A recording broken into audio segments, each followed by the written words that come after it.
This video is sponsored by Squarespace, the all-in-one platform to create a beautiful website, portfolio, or online store.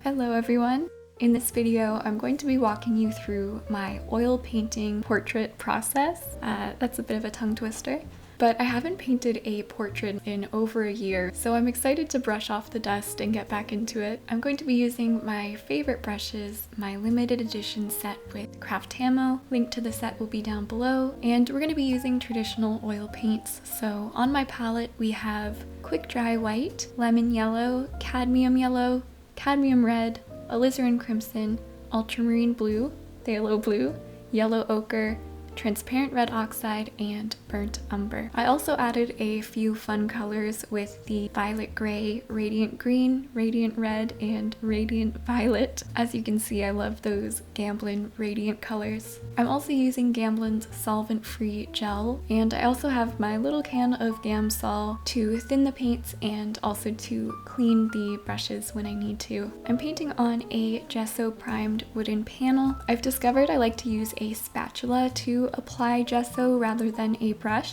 I also sand the layers a bit to get that super smooth finish that I really enjoy painting on. And here I'm using a green polychromos pencil to sketch out the face. And there's really no reason why I chose this specific green. I thought it would pick up well on the camera. I know it's all going to be covered later, so yeah, it didn't really matter. And today I'm painting a beautiful reference of Esther from the Kanyo artist reference group chat. And I'm not going to put the reference on the screen this time because I wasn't able to reach Esther to get permission, but it's a really lovely reference and it was a joy to paint. So I hope you still enjoy. To start, I'm doing an underpainting with transparent red oxide and my Gamsol, getting it really thin to give myself this nice warm toned surface. In traditional oil painting, this is commonly done with an earth tone like burnt umber or a sienna. I've been really enjoying the transparent red oxide, and at this stage you can even use a rag to wipe away certain areas. And when I'm doing this underpainting, I'm not using any of the solvent-free gel because the gel is like our oil in this case, and when you're oil painting, you really want to work lean to thick or lean to oily, if you will. And basically that just means using less oil at the beginning of the painting. You know, you can use more thinners at this stage, and then as you progress, you can use more oils and less thinners like Gamsol. And doing this will ensure that our painting will dry properly and not crack as it dries.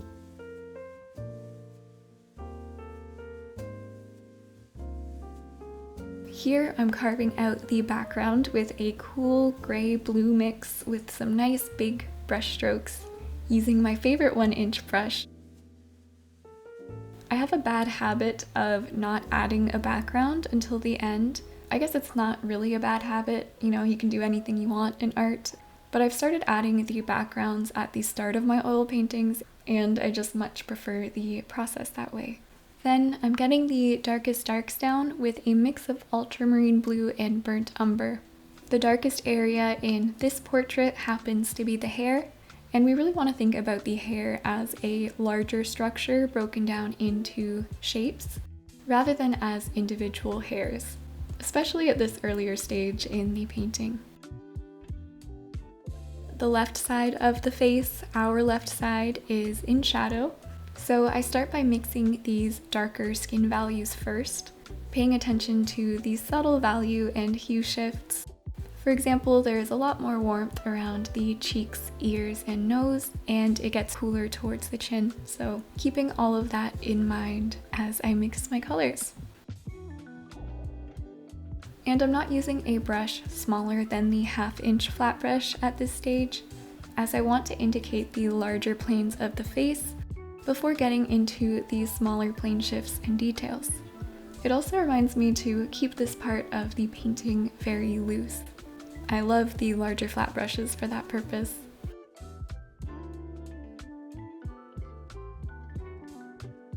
Then I start to work my way across the face, and as the face turns towards the light, I start to add more white to my mixes, still paying attention to the subtle hue shifts.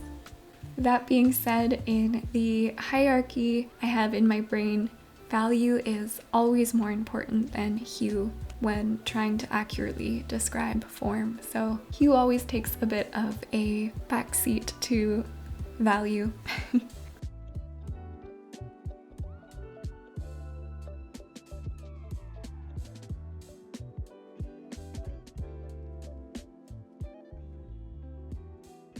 So I then add the sclera, the white of the eyes, with a cool gray mix. The eye on the right is more in the light, so I make the gray a little bit warmer and lighter than the one on the left. And when you think about the fact that the eyeball is a sphere sitting under the eyelids, it can be easier to understand why the sclera looks the way it does and, why it's not a perfect white, why it gets darker towards the lash line. Obviously it doesn't physically get darker, but there is a shadow there as the form turns. After I get the sclera in, I like to do it before the lash line and the iris. I mix a dark mixture again with the ultramarine blue and burnt umber, and I'll shift it a little bit warmer with the alizarin crimson in certain areas. And similarly to the hair, I don't like to think about the lashes as individual hairs. Instead, I squint at the reference and I see it as the shape that it creates when I squint. And if there really are some standout lashes that are still apparent when I squint, then I can add those in later. But usually you'll find that when you squint at your reference, there aren't really standout lashes.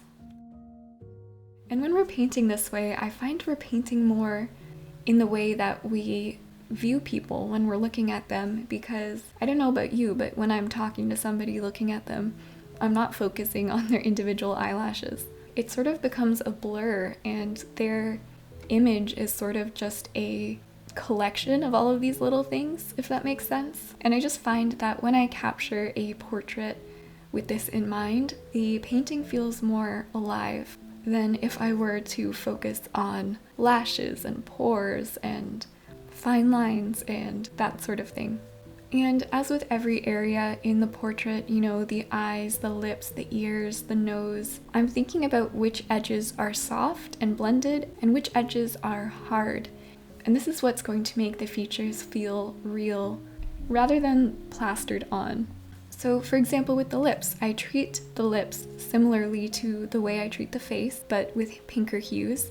And I'm thinking about which edges are soft and, sort of roll off, and which edges are hard and more defined.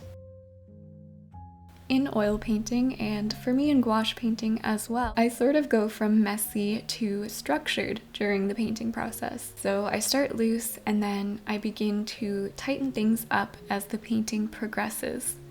But the more I paint, the more I realize how lovely it is to keep some of the original looseness.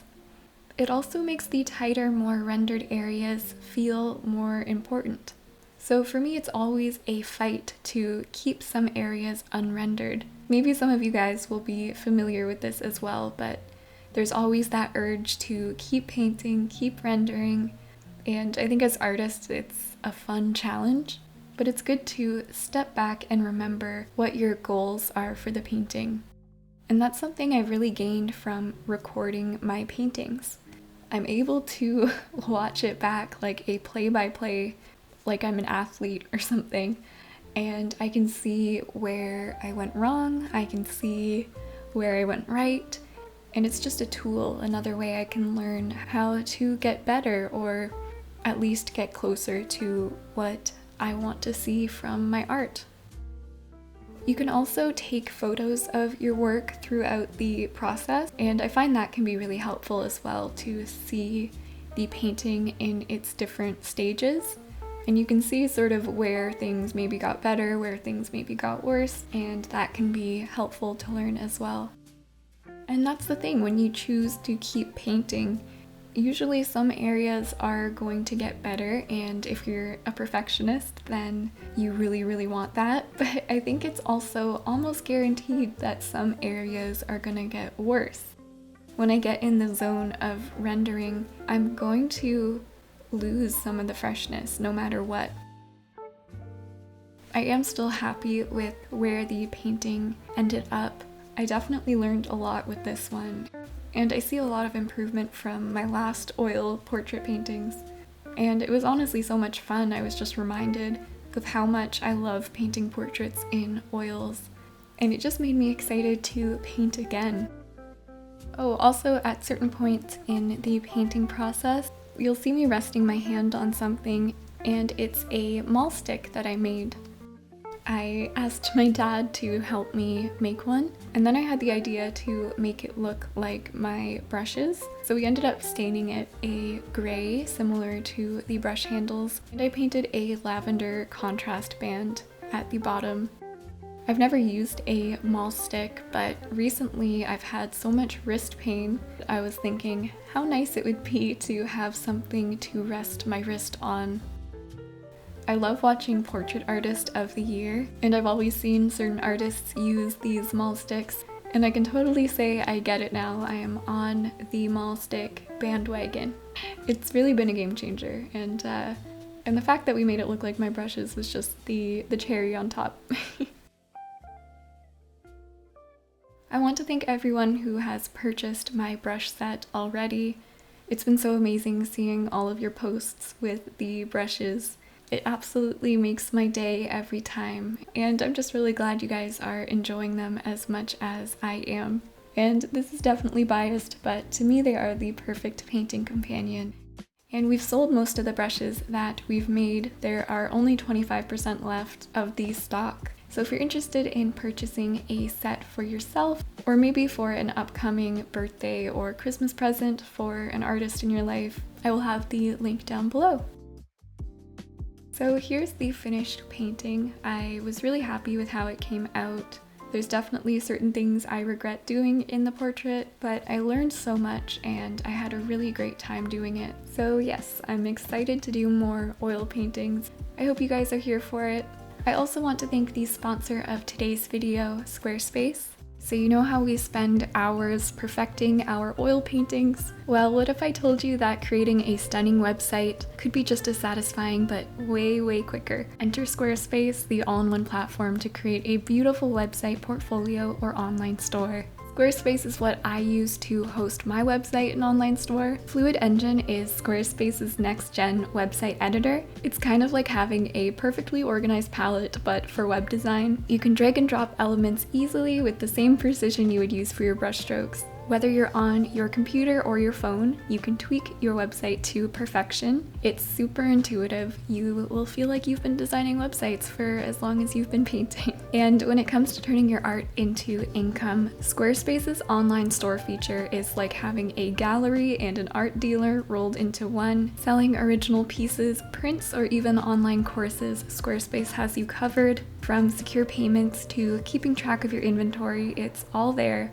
With Squarespace, you can spend more time creating and less time worrying about the business side of things. Head to squarespace.com for a free trial, and when you're ready to launch, you can go to squarespace.com/EmilyHughes to save 10% off on your first purchase of a website or domain. Thank you, Squarespace, for supporting this channel. And thank you also to my wonderful channel members and patrons over on Patreon. I will see you all very soon with another video.